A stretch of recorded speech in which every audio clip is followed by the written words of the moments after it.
Good morning dear aspirant, welcome to study to max. आज है 6 नवंबर और आज हम आपके लिए डेली करंट अफेयर सीरीज का नेक्स्ट पार्ट लेकर आए हैं, जिसमें आज के टॉप मोस्ट करंट अफेयर को इंक्लूड किया गया है, जो आपके एग्जाम प्रिपरेशन को आसान बनाने में हेल्पफुल होंगे। तो वीडियो को बिना स्किप किए हुए अंत तक देखें। प्रश्नों की शुरुआत से पहले मेरा आपको एक सजेशन रहेगा कि आज के टाइम पर current affair exam point of view से इंपॉर्टेंट पार्ट बन गया है, जो आपको एग्जाम में सिलेक्शन दिलाने में महत्वपूर्ण भूमिका निभाता है। तो आप एवरीडे करंट अफेयर को रिवाइज करते रहिए। हम आपके रिगार्डिंग एवरीडे करंट अफेयर को विद एक्सप्लेनेशन आपके लिए प्रोवाइड करते हैं, जिससे कि आपका करंट अफेयर के साथ साथ जीके का भी 50 to 60% पार्ट कवर अप हो जाए। तो चलिए शुरुआत करते हैं हमारे आज के पहले क्वेश्चन से। एशियाई स्क्वैश टीम चैंपियनशिप का खिताब किस देश ने जीता है? तो अभी हाल ही में भारत ने एशियाई स्क्वैश टीम चैंपियनशिप का खिताब जीता है। एक चीज आपको याद रखना है कि भारत ने पुरुष वर्ग में यह खिताब जीता है और हांगकांग ने महिला वर्ग में यह खिताब जीता है। किसका? एशियाई स्क्वैश टीम चैंपियनशिप का खिताब। अब इसके की पॉइंट क्या रहेंगे? तो भारत ने पहली बार एशियाई स्क्वैश टीम चैंपियनशिप का खिताब जीता है, यह आपको याद रखना है। पहली बार एशियाई स्क्वैश टीम चैंपियनशिप का खिताब किसने जीता है? भारत ने जीता है। इसका आयोजन कहाँ किया गया था? तो इसका आयोजन दक्षिण कोरिया में किया गया था। दक्षिण कोरिया की राजधानी क्या है? सियोल है। और प्रेजेंट टाइम पर प्राइम मिनिस्टर कौन है? हन डक सो दक्षिण कोरिया के प्राइम मिनिस्टर हैं। और साउथ करेंसी क्या है इसकी? साउथ कोरियन वॉन जो है साउथ कोरिया की करेंसी है। चलिए बढ़ते हैं नेक्स्ट क्वेश्चन की ओर। कोलिंस डिक्शनरी द्वारा वर्ड ऑफ द ईयर 2022 किसे चुना गया है? तो अभी हाल ही में कोलिंस डिक्शनरी द्वारा वर्ड ऑफ द ईयर 2022 जो है परमा क्राइसिस शब्द को इसको वर्ड ऑफ द ईयर चुना गया है। अब इसके की पॉइंट क्या रहेंगे इसको देख लेते हैं।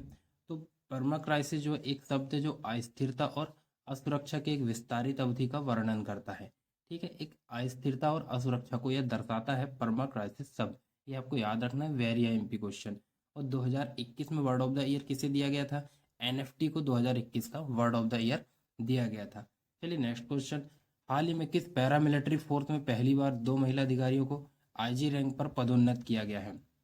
तो अभी हाल ही में सीआरपीएफ पैरामिलिट्री फोर्स में 2 महिला अधिकारियों को आईजी रैंक पर पदोन्नत किया गया है। अब इसके की पॉइंट क्या रहेंगे? तो एना इब्राहिम को रैपिड एक्शन फोर्स आरएएफ का आईजी बनाया गया है और सीमा धुंडिया को बिहार सेक्टर का आईजी बनाया गया है। तो उन दोनों महिलाओं के नाम क्या है? एना इब्राहिम और सीमा धुंडिया। आप इमेज में देखिए, ये है पहले नंबर में एना इब्राहिम और दूसरे नंबर पर सीमा धुंडिया। इनको ही आईजी रैंक का अधिकारी बनाया गया है, यह पहली बार हुआ है। चलिए अब बात करते हैं अपन सीआरपीएफ की। तो सीआरपीएफ मतलब सेंट्रल रिजर्व पुलिस फोर्स। इसकी स्थापना कब हुई थी? 1939 में हुई थी। और इसका मुख्यालय कहाँ है? न्यू दिल्ली में। महानिदेशक कौन है प्रेजेंट टाइम पर सीआरपीएफ के? सुजय लाल थाउसेन प्रेजेंट टाइम पर महानिदेशक है। चलिए बढ़ते हैं नेक्स्ट क्वेश्चन की ओर। हाल ही में इला भट्ट का निधन हो गया, वह कौन थी? तो अभी हाल ही में इला भट्ट का निधन हो गया और वह जो थी एक सामाजिक कार्यकर्ता थी। ये वेरी आईएमपी क्वेश्चन है। बहुत बड़े पैमाने पर यह सामाजिक कार्यकर्ता के रूप में काम करती थी इला भट्ट। तो इनका अभी हाल ही में निधन हो गया है। वेरी मोस्ट आईएमपी क्वेश्चन, इसको आप याद रखिएगा। अब इसके की पॉइंट क्या होंगे तो इसको हम देख लेते हैं। तो इला इला रमेश भट्ट जो है भारत की एक प्रख्यात सामाजिक कार्यकर्ता है, जिन्होंने भारत की महिलाओं के सामाजिक और आर्थिक विकास की दिशा में महत्वपूर्ण कार्य किया है। और 1972 में सेल्फ एम्प्लॉयड वुमेन एसोसिएशन नामक महिला व्यापार संघ की स्थापना की थी। इसको भी आपको याद रखना है। अब ये देखिए इमेज में ये है इला भट्ट। चलिए बढ़ते हैं नेक्स्ट क्वेश्चन। हाल ही में किसने सिविल एयर नेविगेशन सेवा संगठन एशिया प्रशांत सम्मेलन की मेजबानी की है? तो अभी हाल ही में गोवा के द्वारा एशिया सिविल एयर नेविगेशन सेवा संगठन एशिया प्रशांत सम्मेलन की मेजबानी की गई है। किसके द्वारा? गोवा के द्वारा की गई है। अब इसके की पॉइंट करेंगे तो इसका आयोजन जो है 1 से 3 नवंबर तक किया गया। प्रतिनिधि जो है उन प्रमुख मुद्दों पर चर्चा करेंगे इस सम्मेलन में, जो एशिया के विमान उद्योग के भविष्य को आकार देने में मदद करेगा। अब बात हो रही है गोवा की। तो अभी गोवा में 2023 में 37वें राष्ट्रीय खेलों का आयोजन किया जाएगा। ठीक है, 37वें राष्ट्रीय खेल कहाँ आयोजित किए जाएंगे? गोवा में। टैक्सी उद्योग के लिए एक साझा ऐप लॉन्च किया है गोवा की सरकार ने। 53वां भारतीय अंतर्राष्ट्रीय फिल्म फेस्टिवल का आयोजन कहाँ किया जाएगा? यह भी गोवा में किया जाएगा, इसको भी आपको याद रखना है। अब बात हो रही है गोवा की। तो गोवा की राजधानी क्या है? पणजी है। गोवा के मुख्यमंत्री कौन है? प्रमोद सावंत। और गोवा के राज्यपाल कौन है? श्रीधर पिल्लई गोवा के राज्यपाल हैं। चलिए बढ़ते हैं नेक्स्ट क्वेश्चन की ओर। हाल ही में फिक्की के नए अध्यक्ष कौन चुने गए हैं? तो अभी हाल ही में शुभ्रकांत पांडा को फिक्की का नया अध्यक्ष चुना गया है। ये देखिए इमेज में, ये है शुभ्रकांत पांडा, इनको अभी हाल ही में फिक्की का नया अध्यक्ष चुना गया है। अब अब हम पिछले महीने में कुछ नवीन नियुक्तियां हुई हैं उनको एक बार कवर अप कर लेते हैं। जैसे कि क्यूसीआई के अध्यक्ष कौन बनाए गए हैं? क्वालिटी कमीशन ऑफ इंडिया के अध्यक्ष कौन बने हैं? जगछय शाह। इंडियन बैंक एसोसिएशन के नए अध्यक्ष कौन बने हैं? ए गोयल। आईसीआईसीआई बैंक का एमडी एंड सीईओ वापिस में किसे बनाया गया? संदीप बख्शी को। संयुक्त राष्ट्र की वायु परिवहन समिति के अध्यक्ष कौन बनी है? सैफाली जुनेजा बनी है। भारतीय प्रतिस्पर्धा आयोग का चेयरपर्सन किसे बनाया गया? संगीता वर्मा को बनाया गया है। ओटीडी आईवर में भारत का अगला राजदूत किसे नियुक्त किया गया है? राजेश रंजन को। G20 सिविल सोसाइटी के अध्यक्ष कौन बने हैं? एम अमृतानंदमयी। कोल मंत्रालय में सचिव के पद पर कौन लाए गए हैं? अमृतलाल मीणा को कोल मंत्रालय में सचिव का पद दिया गया है। और अभी हाल ही में भारतीय सेना के दक्षिणी कमान के प्रमुख कौन बनाए गए हैं? तो अजय सिंह को भारतीय सेना के दक्षिणी कमान का प्रमुख घोषित किया गया है। चलिए बढ़ते नेक्स्ट क्वेश्चन। हाल ही में किसके द्वारा पहले भारतीय राष्ट्रीय प्राकृतिक कृषि मिशन की शुरुआत की गई है? तो अभी हाल ही में नरेंद्र सिंह तोमर के द्वारा, जो कृषि मंत्री हैं, इनके द्वारा पहले भारतीय राष्ट्रीय प्राकृतिक मिशन की शुरुआत की गई है, जिसके द्वारा प्राकृतिक कृषि करने पर जोर दिया जाएगा। चलिए बढ़ते हैं नेक्स्ट क्वेश्चन की ओर। हाल ही में गंगा उत्सव नदी महोत्सव के 6वें संस्करण का आयोजन कहाँ किया गया? तो अभी हाल ही में गंगा उत्सव नदी महोत्सव का जो 6वां संस्करण है वो अभी हाल ही में दिल्ली में आयोजित किया गया है। अब इसके की पॉइंट देख लेते हैं। इसका जो आयोजन है 4 नवंबर को किया गया। गंगा उत्सव 2022 का मुख्य उद्देश्य क्या है? केंद्रीय जल शक्ति मंत्री, नदियों का महोत्सव मनाना और भारत में नदी घाटियों में नदी के कायाकल्प के महत्व को जागरूकता फैलाना है। केंद्रीय जल शक्ति मंत्री श्री गजेंद्र सिंह शेखावत हैं और उद्घाटन इसका किसने किया इस सम्मेलन का? जी किशन रेड्डी ने इसका उद्घाटन किया गया। अब यह दिल्ली में आयोजित किया गया था। तो दिल्ली में के चीफ मिनिस्टर कौन है? अरविंद केजरीवाल। और दिल्ली के राज्यपाल कौन है? विनय कुमार सक्सेना दिल्ली के राज्यपाल है। चलिए नेक्स्ट क्वेश्चन। इंडोनेशिया ने किस देश को अभी हाल ही में G20 धर्ममंच की अध्यक्षता सौंपी है? तो अभी इंडोनेशिया ने G20 धर्ममंच की जो अध्यक्षता है वह भी हाल ही में किसको सौंपी है? तो भारत को सौंपी है। अब इसके की पॉइंट क्या रहेंगे? तो इंडोनेशिया ने 3 नवंबर 2022 को G20 फोरम के धार्मिक समूह R20 शिखर सम्मेलन की अध्यक्षता भारत को सौंपी है, जिसकी मेजबानी 2023 में करेगा भारत। यह आपको याद रखना है। इंडोनेशिया में दुनिया की सबसे बड़ी मुस्लिम आबादी है, एक की पॉइंट रहेगा।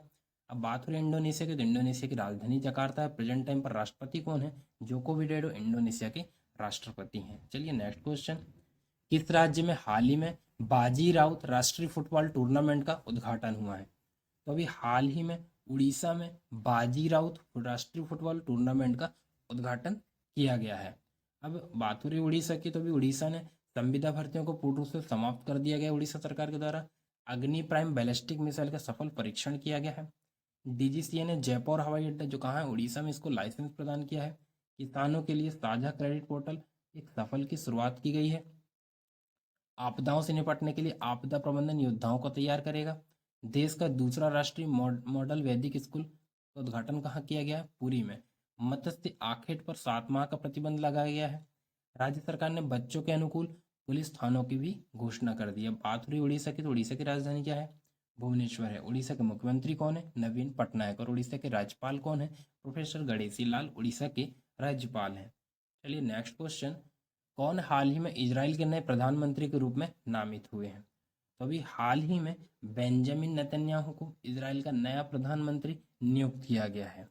अब ये देखिए इमेज में, ये है बेंजामिन नेतन्याहू। अब इसके की पॉइंट क्या रहेंगे?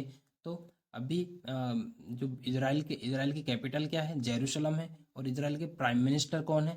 अभी प्रेजेंट टाइम पर प्राइम मिनिस्टर कौन है? Yair Lapid. और अब कौन होंगे? Benjamin Netanyahu. और प्रेसिडेंट कौन है? इसाक हेर्जोग जो है इजराइल के प्रेसिडेंट है। ये तीनों आपको याद रखना है, वेरी IMP। चलिए बढ़ते हैं नेक्स्ट क्वेश्चन की ओर। किस प्रसिद्ध मलयालम उपन्यासकार को एजुथाचन पुरस्कार के लिए चुना गया है? तो अभी हाल ही में सेतु माधवन, जो एक प्रसिद्ध मलयालम उपन्यासकार हैं, इनको एजुथाचन पुरस्कार दिया जाएगा। अभी इनका नाम आया है। अब इसके की पॉइंट क्या रहेंगे? तो इनको हम एक बार देख लेते हैं। यह केरल साहित्य अकादमी का सर्वोच्च साहित्यिक सम्मान है, मलयालम पुरस्कार। और साहित्य में आजीवन योगदान के लिए इस पुरस्कार को दिया जाता है। अब बात हो रही है केरल की। तो केरल में भी पुल्लमपारा पंचायत देश की पहली डिजिटल रूप से साक्षर पंचायत बनी है। भारतीय नौसेना द्वारा नौकायन प्रतियोगिता का आयोजन केरल में किया गया। साइबर अपराध को रोकने के लिए कुंजप्पा मोबाइल ऐप को लॉन्च किया गया है। एर्नाकुलम ने 15 स्कूलों में ईमानदारी की दुकानें खोली हैं और महिलाओं के लिए अनुकूल पर्यटन परियोजनाओं की शुरुआत की गई है केरल में।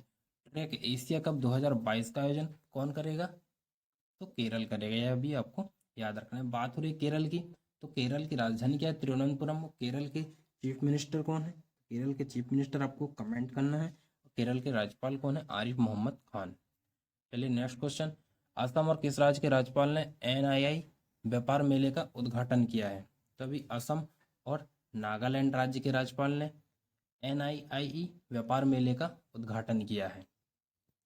अब देख लेते हैं इसका आयोजन कहाँ किया गया है। नागालैंड के चौमू खेड़ीमा में इसका आयोजन किया गया है। अब चूंकि इसका आयोजन नागालैंड में किया गया है, तो अभी दिखो नदी में मछली की नई प्रजाति खोजी गई है नागालैंड में। नागा मिर्ची महोत्सव का आयोजन कहाँ किया गया है? यह भी नागालैंड में किया गया है। और हॉर्निवल महोत्सव नागालैंड में मनाया जाता है। स्वास्थ्य बीमा योजना CMHIS की शुरुआत कहाँ की गई है? नागालैंड में। कारागार विभाग द्वारा मोबाइल अटेंडेंस एप्लीकेशन भी लॉन्च की गई है नागालैंड के द्वारा। अब नागालैंड की राजधानी क्या है? नागालैंड की राजधानी है कोहिमा। और नागालैंड के चीफ मिनिस्टर कौन है? नागालैंड के चीफ मिनिस्टर है नेफ्यू रियो। और नागालैंड के राज्यपाल कौन है? जगदीश मुखी। असम के भी राज्यपाल जगदीश मुखी और नागालैंड के भी जगदीश मुखी हैं अतिरिक्त प्रभार में। चलिए नेक्स्ट क्वेश्चन। हाल ही में भारतीय सेना ने कहा पुष्पांजलि समारोह आयोजित किया है? तो अभी भारतीय सेना द्वारा श्रीनगर में पुष्पांजलि समारोह का आयोजन किया गया है। यह पूर्व में जो वीर सैनिक शहीद हुए थे उनकी श्रद्धांजलि के रूप में इस समारोह का आयोजन किया गया है। अब बात हो रही है कश्मीर की। तो श्रीनगर कहाँ है? कश्मीर में है। तो कश्मीर में भी श्रीनगर में 10वीं राष्ट्रीय पैनकेक सिलौट चैंपियनशिप का आयोजन किया गया।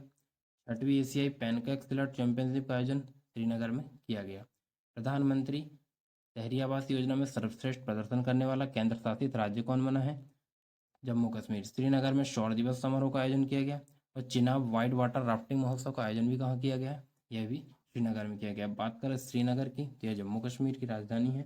और जम्मू कश्मीर के प्रेजेंट टाइम पर LG कौन है? जम्मू कश्मीर के LG मनोज सिन्हा। चलिए नेक्स्ट क्वेश्चन। हाल ही में वेस्सा रामकृष्ण गुप्ता को किस महारत्न तेल कंपनी का एक्टिव चेयरमैन और MD बनाया गया है? तो अभी वेस्सा रामकृष्ण को BPCL का MD और चेयरमैन नियुक्त किया गया। आप इमेज में देखिए, ये हैं वेस्सा रामकृष्ण गुप्ता। इनको अभी हाल ही में BPCL का एक्टिंग चेयरमैन और MD बनाया गया है। अब इसके की पॉइंट क्या रहेंगे देख लेते हैं। BPCL यानी कि भारत पेट्रोलियम कॉरपोरेशन लिमिटेड, इसकी स्थापना कब हुई थी? 2008 में हुई थी। और यह जो भारत सरकार की तीसरी सबसे बड़ी एकीकृत तेल शोधन और विपणन करने वाली सार्वजनिक क्षेत्र की कंपनी है। तो चलिए दोस्तों, इसी के साथ हमारा आज का लेक्चर एंड होता है। तो दोस्तों ये रहे आज के हमारे टॉप मोस्ट करंट अफेयर के क्वेश्चन। यदि आपको हमारे द्वारा दी गई जानकारी पसंद आती तो आप हमारे चैनल स्टडी डूमेक्स को लाइक, सब्सक्राइब एंड शेयर कर सकते हैं। Thank you.